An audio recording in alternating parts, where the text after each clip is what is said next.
لا لا بجد يا جدعان مش طبيعي، الواد ده كان فين من بدري بصراحه، ازاي ده ما انضمش لمنتخب مصر من بدري؟ الراجل اللي قدامك ده ابو الكباتن كان بيقابل النهارده برشلونه لوحده حرفيا. هيثم حسن لاعب مصري عالمي، لاعب مصري من طراز عالي جدا، بيلعب في الدوري الاسباني ومكسر الدنيا، واحد هيكون عليه العين في الموسم الجاي. اخيرا الكابتن حسام حسن قال لك انا حاطه في اهتماماتي وهستدعيه، ولكن كان في بعض المشاكل في الاوراق بتاعته وخلاص هتخلص ايه. الراجل ده معاه اكتر من جنسيه ورفض كل المنتخبات عشان يمثل منتخب مصر. الراجل ده النهارده ابو الكباتن كان بيلاعب برشلونه لوحده حرفيا، ما شاء الله عليه، رهيب في التحولات الهجوميه، بياخد الكرة وطيارة على الخط، بيعدي من واحد واثنين وعلى الخط سريع جدا، ما شاء الله عليه. منتخب مصر خلاص فعلا محتاج واحد بالامكانيات دي بديل لمحمد صلاح. محمد صلاح خلاص كبر وبقى مجهوده قليل في الملعب، حركته في الملعب بقت بخيله شويه، فانت بتتكلم في لاعب سوبر لسه صغير في السن، لاعب بيلعب في الدوري الاسباني، لاعب يعتبر نحله، خفيف جدا على الخط، بيعدي واحد على واحد بشكل ممتاز جدا.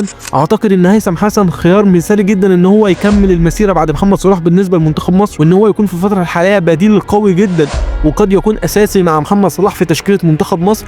فبصراحه اللاعب ده يعني مقدم عظمه النهارده امام برشلونه، رغم ان فريقه خسر 3-1 من برشلونه النهارده، ولكن ده الطبيعي. ولكن اللاعب ده افتكروا الاسم ده كويس، هيثم حسن هيكون تحت انظار انديه اكبر بشكل كبير جدا في اوروبا، وافتكروا كلامي كده كويس. ما شاء الله عليك يا ابني والله. اوفيدو اللاعب المصري صراحه اللي انضم للمنتخب المصري مؤخرا زي ما سمعنا، ولاعب اضافه كويسه للمنتخب. هو يمشي بالكره خطوه يا طارق، ولكوره برشلونه هو عايز يلعب على الارض.